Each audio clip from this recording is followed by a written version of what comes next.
እንግዲህ ከምን እንጀምር መሰለ ኤፕለፕሲ ክፉ መንፈስ አይደለም የሚጋባ አይደለም ቢያታልሉኝ ይሻለኛል አይደለ አልፎ ከመሄድ የሚያሳዝን ህፃናት ጭምር ገና ሲወለዱ በዚህ በሽታ ይታመማሉ። ዛሬ ከ200 ከ300 ሰው አንዱ ያላንኳኳበት ቤት የለም።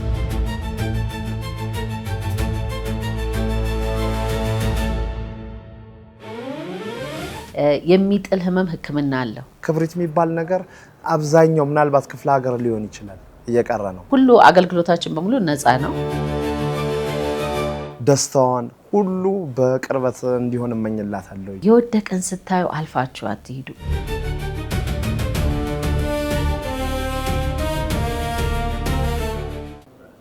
ህመሙ የጀመረኝ ልክ ከጡረታ ሲወጣ ነው። ጡረታ ሲወጣ ለተወሰነ ጊዜ ጋፕ ተፈጠረብኝ። ደሞዝ ተቋረጠ።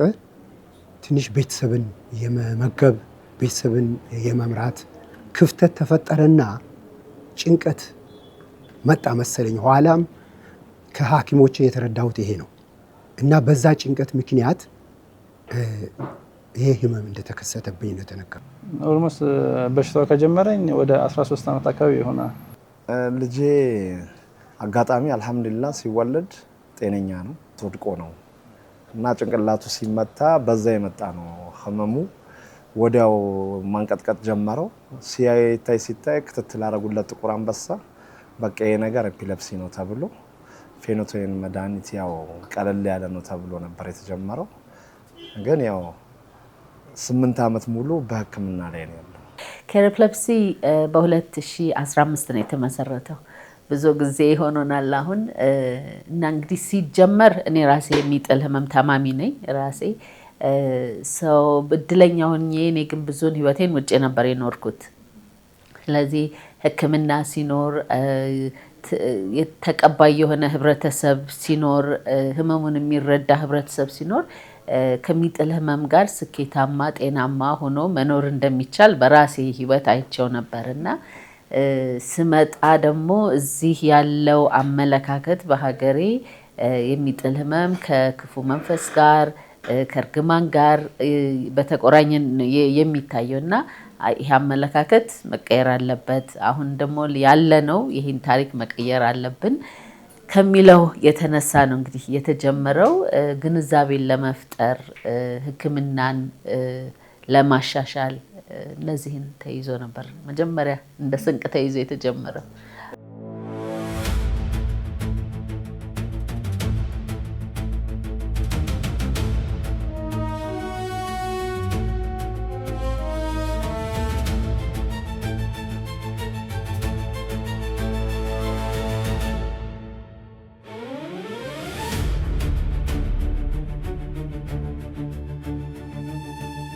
ለቼክአፕ ሳይሆን ህመሙ በእርግጠኝነት ተረጋግጦ የሄድኩበት የህክምና ማዕከል ጠቅላላ ወደ አማኑኤል ነበር የመራኝ። ከጭንቅላት ህመም ጋር የሚያያዝ ነው ኤፒሌፕሲ ነው በሚል ማለት ነው። እዛ ደግሞ ሄጄ ያው የተወሰነ ምርመራ ካረኩ በኋላ የሰጡኝ መድኃኒት እየወሰድኩኝ እዚህም ደግሞ የኤፒሌፕሲ በዚህ ህመም ላይ ብቻ የሚሰራ ራሱን የቻለ ድርጅት አለ። እዛ ለምን አትሄድም ብለው የክርስትና አባቴ ነው ያማከሩት። ጸጉር ባለሙያ ነው እሱን ሲሰራ እሱ ጋር የምትሰራ ሴት ነች የነገረችውና ቀጥታ ከሱ ጋር ተያዘመጣን። እዚህ መተን ምርመራ ካደረግን በኋላ ሌላ ተጨማሪ አንድ መድኃኒት ታዘዘና እሷ መድኃኒት ከወሰድኩ በኋላ መውሰድ ከጀመርኩ በኋላ ነው በጣም ትልቅ ለውጥ ያገኘሁት። በጣም ትልቅ ለውጥ።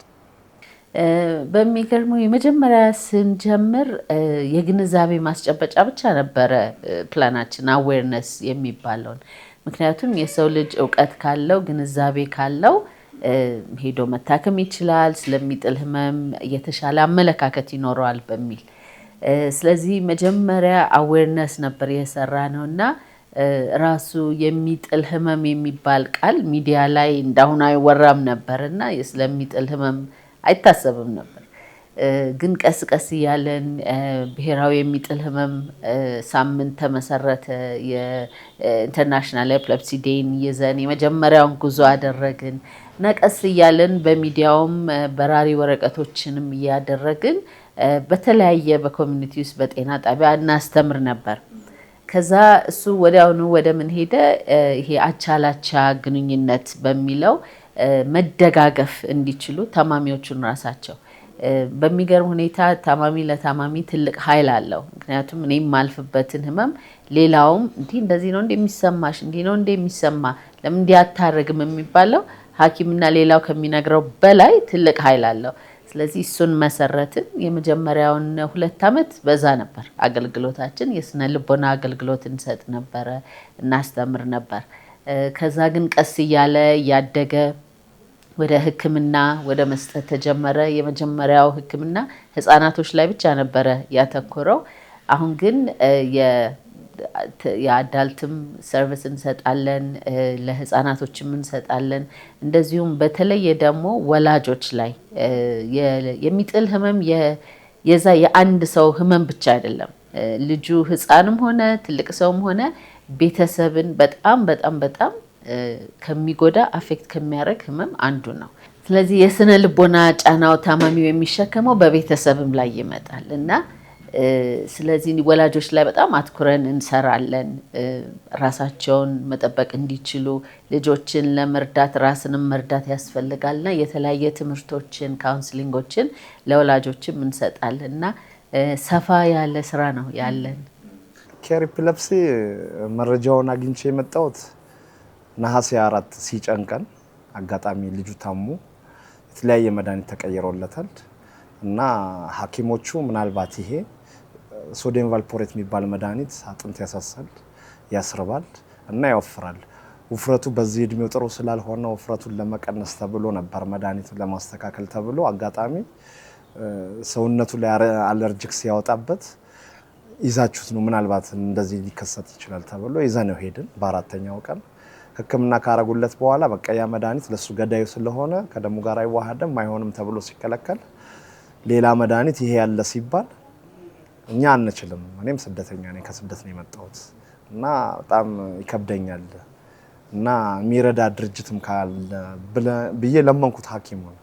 ስለምነው አየና በቃ አይዞህ ኬር ኤፒሌፕሲ የሚባል አለ እዚህ ቦታ ሂድና ዶክተር አያሌውና ዶክተር በኃይሉ ነው የላኩኝ ብለህ ስትነግራቸው ይቀበሉሃል። አይዞህ አታልቅስ ብሎኝ እሺ ብዬ መጣሁ። እዚህ ወደ ማዕከሉ የመጣሁት ተክለ ሃይማኖት ሆስፒታል ስታከም የኔን አቅም ያዩ ዶክተሮች በኤፒሌፕሲ ላይ የምሰራ ወይም በምጥል ህመም ላይ የምሰራ ተቋም ኬር ኤፒሌፕሲ ኢትዮጵያ የሚባል ስላለ ወደዛ ቢሄዱ ነው የሚሻለው እና አቅሙ ስለማይችል በሚል ወደዚህ ላኩኝ። በዛ ነው የተዋወቅኳቸው። መጀመሪያ ሲጀምረኝ ራሴን አላቅም። በጣም የሚያንቀጠቅጠኝ ነበር። እንደ ላጭ ነገር ምናምን ከውስጥ ይወጣ ነበር። ልክ ያቺ መድኃኒት ከወሰድኩ በኋላ ግን ልክ ሊያመኝ ሲል ይታወቀኝ ነበር ለራሴ። ከዛ አጠገቤ ላለ ሰው ለቤተሰብ ሊያመኝ ነው መሰለኝ እላለሁ፣ ወይ ራሴ ቶሎ ብዬ እንዳልወድቅ የተሻለ ቦታ ለመያዝ እሞክራለሁ እና ማንቀጥቀጡ ላጭ የተባለው ነገር ምናምን ቀረ ማለት ነው እና ቢያመኝም የተወሰነ ደቂቃዎች ነው።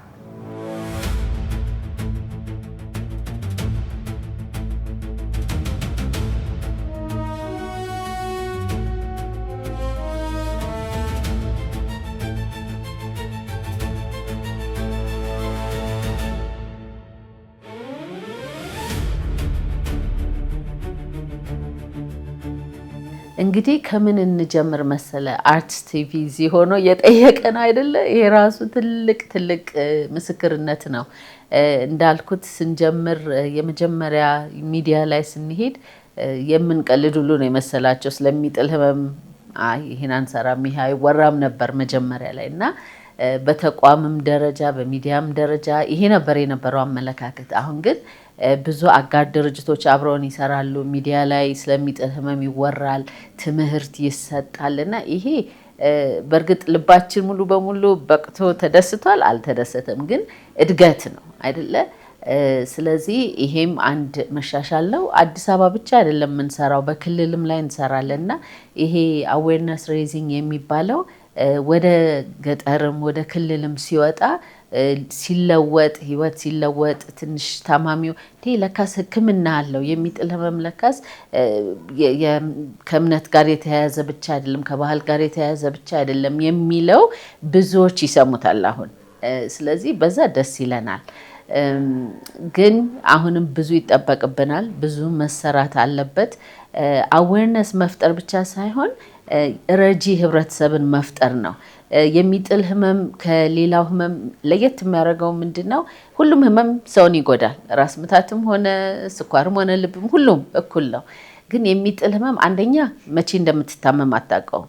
ስለዚህ ሁሉ ጊዜ ልብ በቴንሽን ላይ ነው የሚኖረው። ዛሬ ያመኝ ይሆን፣ አሁን ያመኝ ይሆን፣ ስሻገር ያመኝ ይሆን፣ እነዚህ ነገሮች ሁሌ በጭንቅላታችን የሚዞር ነገር ነው ለሁላችንም። ያ ደግሞ ለወላጅም ነው። ስለዚህ ልጄ ወታ ያማት ይሆን ወድቃ ይሆን፣ ትልልቅ ልጆች ከሆኑ ወተው እስከሚገቡ ከወጡ ነው እንግዲህ ወተው እስከሚገቡ እናት ትፈራለች ተጎድቶብኝ ይሆን የሚለው። ስለዚህ ህብረተሰባችን ለምሳሌ እኔ ወድቄ በቃ ማንም ጥሎኝ አይሄድም። መንገድ ብወድቅ ወደ ጎን አድርጎ አብሮኝ ሆኖ ጠብቆኝ እስከምነቃ ድረስ ደግፎኝ ሄዳለሁ የሚል ሀሳብ በታማሚ ውስጥ እንዲያደር ያንን የሚያደርግ ህብረተሰብ አልፎ ማይሄድ የማይጨክን ኢቭን አሁን አንዳንድ ጊዜ የሚወድቁትን ሁሉም ልክ ገንዘብ ፍለጋ እያታለሉ የሚያደርጉት ተደርጎ ነው አይደለም የሚወሰደው። አምሹር አሉ ግን ቢያታልሉኝ ይሻለኛል አይደለም አልፎ ከመሄድ። ምክንያቱም እውነትም የተቸገረ ሊሆን ይችላልና ያ ነው ስራችን። ስለሚጥል ህመም ብለን ስናወራ ታማሚውን ወይም ወላጅ ብቻ ሳይሆን ህብረተሰቡም ረጂ ህብረተሰብ፣ ተቀባይ ህብረተሰብ፣ ልብ እንደዛ አይነት ልብ ያለው ህብረተሰብ ለመፍጠር ነው።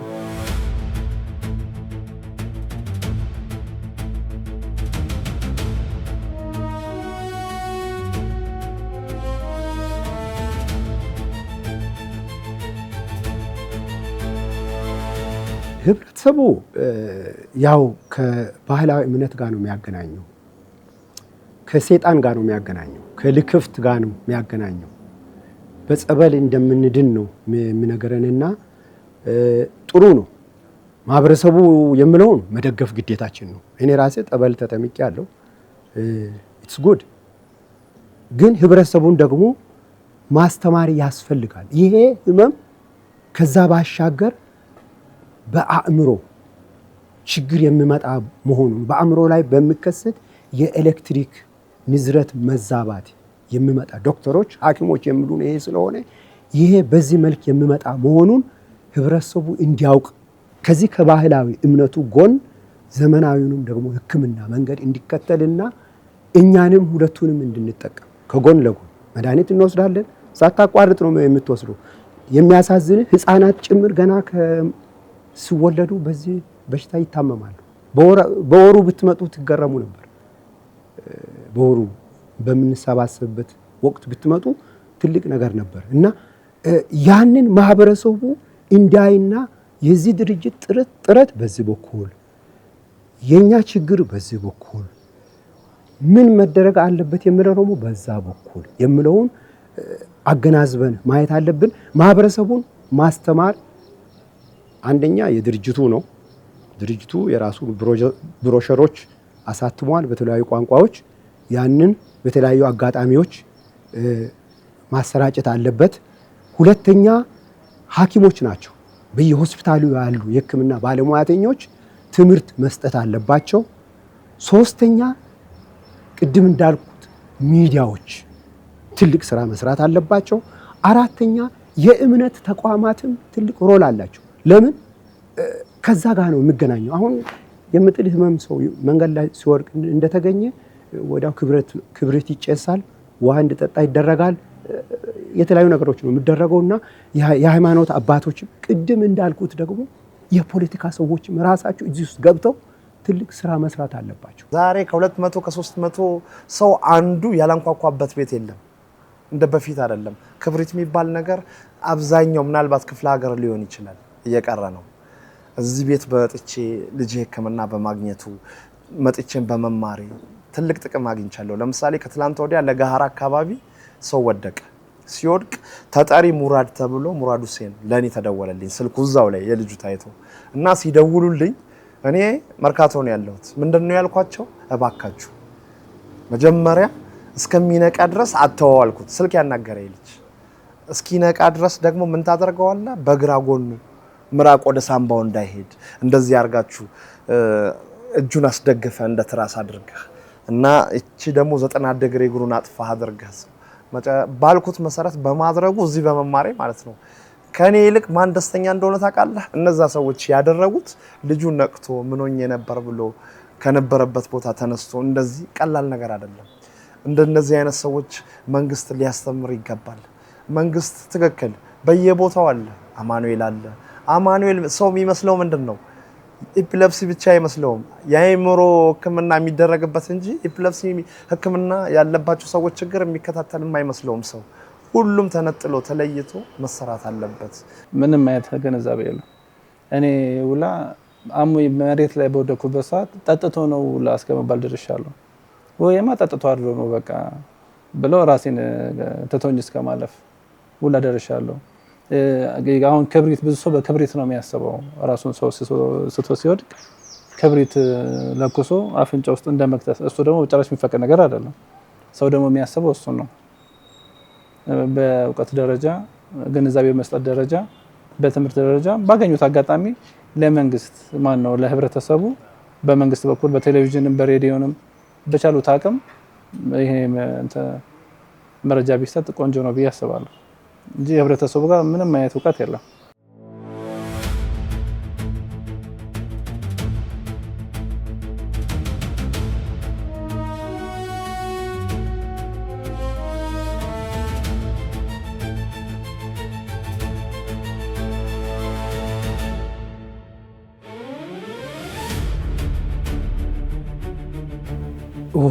አቀባበሉን ሊነግር አልችልም እውነት ቤተሰባዊነት ነው ከኃላፊዎች እስከታች ሁሉም ከጥበቃ ጀምሮ እንደ ቤተሰብ ነው የተቀበሉኝ ህክምናውም ትልቅ ለውጥ ነው በእኔ ህይወት ላይ ያመጣው ያ የነገርኩን ክፍተት ሸፍኖልኛል መድኃኒት በነፃ ነው ውጪ መድኃኒቱ በጣም ውድ ነው ከአቅም በላይ ነው አይደለም እንደኔ ጡረተኛ ለሆነ ከዛም በላይ ትልቅ ገቢ ላለው ሰው ከአቅም በላይ ነውና እዚህ መድኃኒት በነፃ ነው ማገኘው የባለሙያተኞቹ የምክር አገልግሎት ራሱ የራስን ህይወት እንድትድን ያደርጋል በተለይ ደግሞ በወር አንድ ጊዜ አጠቃላይ ታማሚዎች እንሰባሰባለን እንገናኛለን በዛ ላይ ደግሞ ምርመራ ይደረጋል እዛ ላይ እርስ በርስ በመነጋገር እርስ በርስ ያንተ ህመም ምንድነው የኔ እንደዚህ ነው አንተ እንዴት ነህ አሁን ምን ደረጃ ላይ ነው ያለው በሚለው እርስ በርስ በመነጋገር በእውነት ምንድነው ይሄ ፈረንጆች ሂሊንግ አንዱን የማከም ተግባር በወር አንድ ጊዜ በድርጅቱ ይከናወናል እና ከተለያዩ ሆስፒታሎች የሚመጡ ዶክተሮችም የነፃ አገልግሎት ይሰጣሉ ከነሱም ጋር እንታወቃለን እነሱም ትልቅ የሆነ የሳይኮሎጂ ወይም የስነ ልቦና ድጋፍ ይሰጡናል ትምህርትም በየወሩ ይሰጣል በተለያዩ ርዕሰ ጉዳዮች እንዴት ራሳችንን መጠበቅ እንዳለብን በምግብ ከተጓዳኝ በሽታዎች እንዴት ራሳችንን መጠበቅ እንዳለብን እና በሌሎች ከዚህ ህመም ጋር በተያያዘ ትምህርት ይሰጣልና ትልቅ ዕውቀት ነው ያገኘሁት ለውጥም ነው ያገኘሁት ተስፋዬም ሙሉ ለሙሉ እንደምድን ነው ከዚህ ህመም ያኔ በውፍረቱ የመጣ በ8 አመቱ መንቀሳቀስ አይችልም ነበር ከውፍረቱ የተነሳ ማለት ነው ሰው ደግፎት ነው ይዞት የሚሄደው ከቤት አይወጣም ነበር እና ደግሞ የሚወስደው መድኃኒት ቀላል አይደለም ሁለት አይነት መድኃኒት ነበር የሚወስደው አሁን ያ መድኃኒት ደግሞ እኔ ኤፒሌፕሲ በመመጣ ሰዓት እንጃ እንዴት እንደተቀበሉኝ በቃ ያን የዳነ ነው የመሰለኝ አላህ ይስጣቸው አያቆኝ አላቃቸው በምንም አንተዋወቅም ግን እንኳን ደህና መጣህ ብለው በስነ ስርዓት ተቀብለውኝ ሰው ይሰለቻል ቤተሰብህ እንኳን አሁን 3 አመት ሊሞላኝ ነው እስካሁን ድረስ እየመጣው ያለውን ነገር ታፍራለህ ለምን መታፍረው በመንደነው አቅም ስላልቻለ ማለት ነው ቢኖርህ ለነሱ ምንም ነገር ብታደርግ ማለት ነው አንድ ሳይቋረጥበት መድኃኒት እስከዛሬ ድረስ አልহামዱሊላህ በእነሱ የመጣ ልጁ መሄድ ችሏል በእነሱ የመጣ ትምህርት መማር ችሏል ልዩ ፍላጎት ትምህርት ቤት ገብቶ ከልጆች ጋር ተውሎ መግባቱ ራሱ በሰው ሳይደገፍ ራሱን ችለው መሄዱ ቀላል ነገር አይደለም። እንዲም ሆኖ እንኳን አልሰለቹንም። በጣም ነው ማመሰግናቸው። ከነሱ ይልቅ ደግሞ አሁን የሚያሳስበህ ምንድነው? ኬር ኤፒሌፕሲ ስንመጣ እኛ ይሁሉ እየተጠቀምን ሳለ እነሱ ያሳዝነዋል። ቤት ሁሌ ትቀይራለህ። ስትችል ነው የምትኖረው። አቅም ካልቻለ ግን መኖር አትችልም። አብይ አጠገባችን አለ። አልቅሶ የወጣበት ቤት አለ። አቅሙ በጣም ስላልቻለ ማለት ነው። መስራቿም እናት የእውነቱ እንደ ስሟ እናት ናት። መቼም አላህ የተሻላለው መጨረሻዋን አላህ ያሳምርላት። ደስታዋን ሁሉ በቅርበት እንዲሆን እመኝላታለሁ። ሰውን ለመርዳት መቸገር፣ ምክንያቱም አንተ አገርህ ላይ ነህ። ሰው አገር ላይ እንኳን ኖረህ ሰዎች አስተባብረው የሆነ ነገር እንኳን ያደርጉልሃል። አገርህ ላይ ሆነህ መንግስትን እያገዙ ነው፣ መንግስትን እየደገፉ ነው። የሚሰራው ስራ ቀላል ነገር አይደለም። የሚመጡት እናቶች ብታይ ታዝናለህ። በአሁን ሰዓት በፊት ያው ትልቅ ሰው እንደዚህ ይባል ነበር። አሁን የተወለደ ሕፃን ልጅ በዚህ ህመም ተጠቂ ሆኖ ደግሞ ስታስብ እዚህ ሲመጡ እንዴት እንደሚያደርጓቸው አንዷ ስሟን ባላስታውስም አይነ ስውር የ6 ዓመት ልጅ አላት። በዚህ ህመም ተጠቂ ናት። በተጨማሪ ደግሞ ሕፃን ልጅን አዝላ ባሏ እንኳን በዚህ ህመም ላይ እንኳን ሆና ባሏ እንኳን ከሷ ጋር አይደለም ያለው። ገባህ? ባሏ እንኳን ጥሏታል። አንዱን አዝላ አንዷን ይዛ አይነ ስውር ነች ይዛ መታ እነሱ እንዴት እንደሚያደርጓት አይተው ባልደራስ ጤና ጣቢያ አላህ ይስጣቸው ምንም ችግር የለም ብለው አሳደረዋታል። ለምን? የነሱ ስራ እነሱ ላይ ተጋብቶ ማለት ነው። እንግዲህ አንደኛ በዋናነት የህክምና አገልግሎት ነው። ምክንያቱም ጤና ሳይኖር ሌላው ሊሰራ አይችልም። እኛ አንድ የምናምንበት ነገር አለ። ያም ከሚጥል ህመም ጋር በስኬት መኖር ይቻላል። ማንም ሰው ያሰበውን ያቀደውን ጠንክሮ ከሰራ ከሚጥል ህመም ጋር መኖር ይቻላል፣ መሰራት ይቻላል። እና ያለመሆን ግን በመጀመሪያ ደረጃ ጤና መጠበቅ አለበት። ስለዚህ እኛ የታማሚዎችን ሁሉ ኬር እንወስዳለን ሳይሆን በመንግስት ተቋም እየታከሙ እኛ ደግሞ የድጋፍ እርዳታ እንሰጣለን። ያም ማለት ምንድነው? አንደኛ ፎሎ አፕ ላይ ከዛ ከሚጠብቁ ቶሎ ቶሎ መጥተው ሐኪሞቻችንን ነርሶቻችንን ማየት ይችላሉ እዚህ። እንደዚሁም ደግሞ አቅማችን በሚፈቅደው የመድኃኒት ድጋፍ እንሰጣለን። በተለይ ህፃናቶች ላይ የመድኃኒትም ድጋፍ እንሰጣለን። ሌላው ደግሞ እነዚህ ዳያግኖስቲክስ መሳሪያዎች የሚጥል ህመም እንዳለብን አንድ የሚያሳይ ነው። ሁለተኛ ደግሞ በዛ ውጤት መሰረት ምን አይነት ህክምና ያስፈልገዋል የሚለውን የሚያሳየን መመርመሪያ ነው እና በሱም አገልግሎት እንሰጣለን። ሁሉ አገልግሎታችን በሙሉ ነፃ ነው። እዚህ ምንም ነገር አናስከፍልም። ስለዚህ ይሄ በህክምናው ነው። ከዛ ግን የሚጥል ህመም ታማሚ በጣም በስነ ልቦና የተጎዳ ነው። ራስህም በዛ ቦታ ብታስቀምጥ ሁሌ ሰው ተረግመሃል፣ አንተ ስትመጣ ዞር ሲል እንዲሆነህ እኮ ነው እየተባለ አንተን እንደ ሰው ሳትቆጠር ጫናው ከባድ ነው አይደለ? መገፋት፣ መገለል የሰውን ልብ ይሰብራል። አንዳንድ ጊዜ ስናየው ከህመሙ በላይ የስነ ልቦናው ጉዳት ያንን ሰው ይጎዳዋል። ስለዚህ የስነ ልቦና አገልግሎት እንሰጣለን። አንድ ዋን ቱ ዋን ካውንስሊንግ እንሰጣለን። እንዲሁም ደግሞ በህብረት ሆነው አንድ ላይ ሆነው የግሩፕ ቴራፒ የምንለው አለ።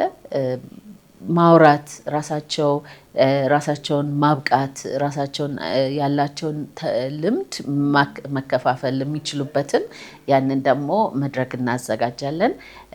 እነዚህም ወርሃዊ የሆነ አቻላቻ ግንኙነት የሚያደርጉበት ስብሰባ አለን። ሌላው እድለኛ ሆነን አብረውን በጣም እውነት ለኢትዮጵያ የተሰጡ የነርቭ ሐኪሞች አሉ በነፃ የሚያገለግሉ። በወር አንዴ ደግሞ በጤና ጣቢያ ላይ እየመጡ እንደዛ አገልግሎት ያገኛሉ ማለት ነው። ስለዚህ ይሄ የህክምና የስነ ልቦና መድኃኒትን በተመለከተ ያለው አንዱ አገልግሎት ይሄ ነው። ሌላው ደግሞ አዌርነስ መፍጠር ነው። ቅድም እንዳልነው ነው። በትምህርት ቤቶች ላይ፣ በመስሪያ ቤቶች ላይ፣ በተለያየ ቦታ ላይ እናደርጋለን። አላማችን እንግዲህ ምንድነው? በትምህርት ቤቶች ላይ አስተማሪዎች ብቃትን ካገኙ፣ ተማሪዎች መደገፍ እንደሚችሉ ከተማሩ የሚጥል ህመም ያለበት ታማሚ ከትምህርት ቤት መውጣት አይጠበቅበትም። ወይም ቤት ያለ ትምህርት ቤት መግባት ይችላል፣ መማር ይችላል፣ መደገፍ ይችላል እና ልክ ያንን ትምህርት ቤቶችን የሚጥል ህመም ላለው ህፃን ወይም ተማሪ ደጋፊ የሆነ ህብረተሰብን ለመፍጠር ነው እና እዛም አዌርነስ እንሰጣለን፣ ለአስተማሪዎች ደግሞ ትሬኒንግ እንሰጣለን ስለሚጥል ህመምን እንዴት ማኔጅ ማድረግ እንዳለባቸው። እንደዚሁም ደግሞ የክሊኒካል ትሬኒንጎች እንሰጣለን ያሉ በተለይኛ ፎከስ አድርገን የምንሰራው ይሄ ፕራይመሪ ሄልት ኬር የሚባለው ጤና ጣቢያ ላይ እነዚህ ጤና ኬላ ላይ ታች መሬት ላይ ሆነው ያሉት የመጀመሪያ ታማሚ የሚሄድበት ቦታ ነው። ምክንያቱም ብዙ ታማሚ እዛ ነው የሚሄደው። ስለዚህ ምንድነው የምናደርገው? እነሱን የማብቃት ስራ እንሰራለን። የሚጥል ህመም ምንድነው? እንዴት ነው ማኔጅ ማድረግ ያለባቸው? ሪፈር ማድረግ ያለባቸው መቼ ነው የሚለውን እና የሚገርመው ይሄ አዌርነስ ማጣት በህብረተሰቡ ወይም እውቀት ማጣት የምንለው በሕክምናውም ደረጃ ነርሶችም ጤና መኮንኖችም ሆነው ወጥተው ያ እውቀት የምንፈልገውን ያህል የለም። ስለዚህ በዛ ትሬኒንግ እንሰጣለን። እንግዲህ ይሄ በዋናነት የምንሰራቸው እንዲህ ነው። አቅም ደግሞ ሲፈቅድ የኢንካም ጀነሬቲንግ ፕሮግራሞች አሉን። ለምንችለው ሰው ራሳቸውን ችለው በኢኮኖሚ ራሳቸውን ማብቃት እንዲችሉ የተለያየ ድጋፍ እያደረግን የራሳቸውን ስራ እንዲጀምሩ የእጅ ሙያም ሆነ በተለያየ ሁኔታ ብቻ ራሳቸውን መደገፍ እንዲችሉ ያንንም እናግዛለን። አሁን በቅርብ ደግሞ በነበረን ፕሮጀክት ካምፕ ላይ ሄደን ደብረ ብርሃን በካምፕ ውስጥ ብዙ ሁሉም የተጎዳ ነው፣ ግን ደግሞ በተለይ የሚጥል ህመም ያለበት ደግሞ ሲመጣ እጥፍ ነው ችግሩ በርደኑ እና እነሱንም እንደዚሁ ካምፕ ውስጥ እንኳን ቢሆን ቅቡልነትን እንዲያገኙ አዌርነስ ሰጥተናል። እንደዚሁም በኢኮኖሚ ራሳቸውን እንዲችሉ የገንዘብ ድጋፍ አድርገን እንደዚሁ ራሳቸው መኖር እንዲችሉ ራሳቸውን መደገፍ እንዲችሉ እያበቃን ነው ያለ ነው።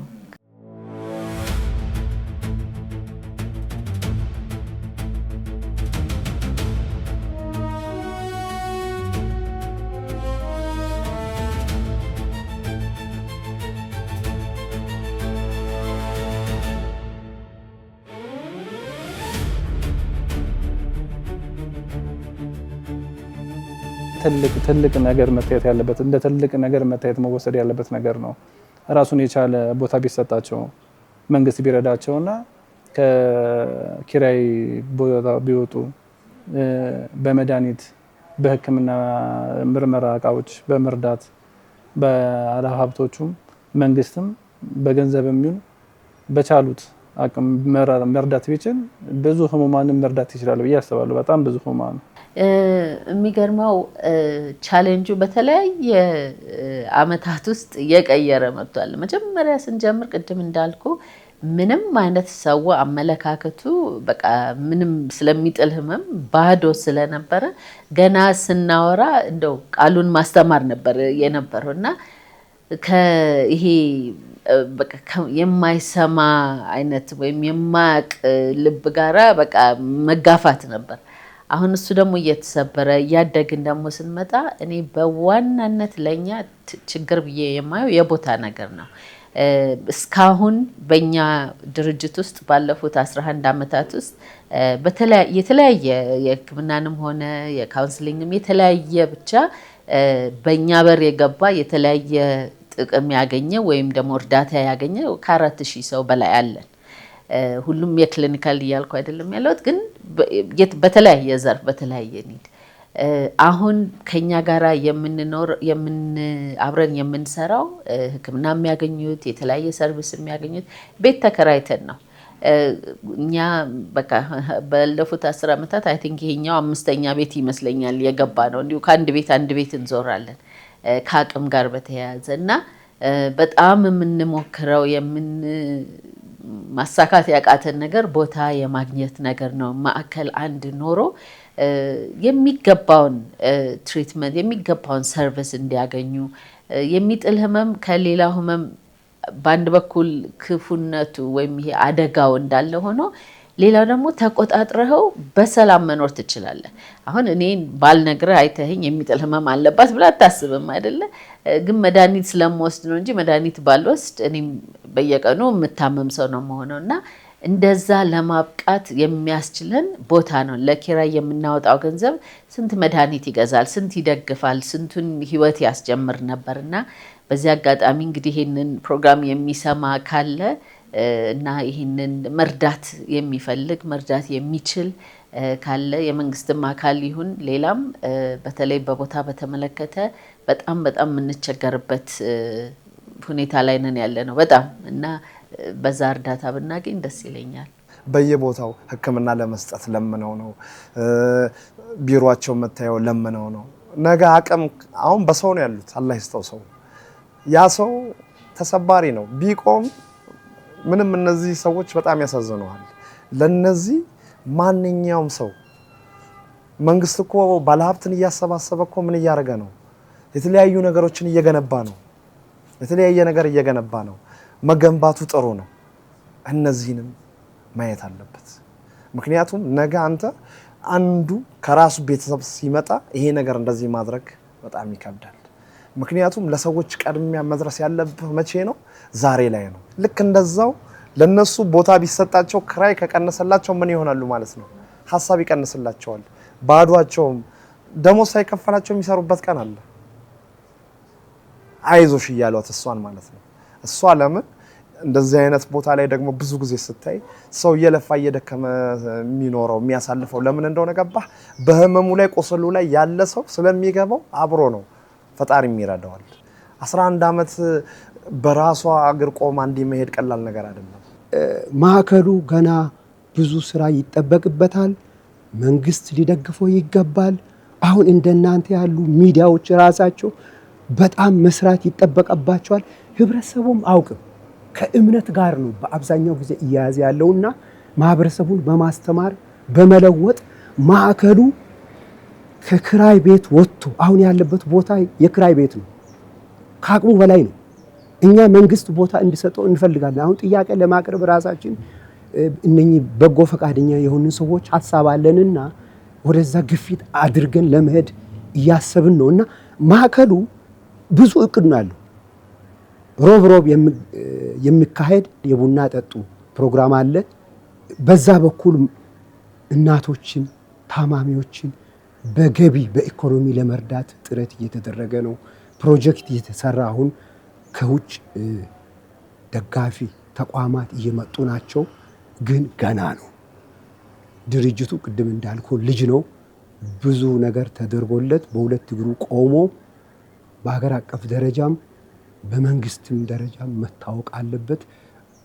የውጭውን ተሞክሮ ስታይ በጣም ትገረማለህ። ታማሚዎች እስከ ቤት ሁሉ ያገኛሉ። ድርጅቱ እስከ ፓርላማ ሁሉ ተወካይ አላቸው ታማሚዎች። እኛ ገና ነን እና ትልቅ ስራ ሊሰራበት የሚገባ ነው።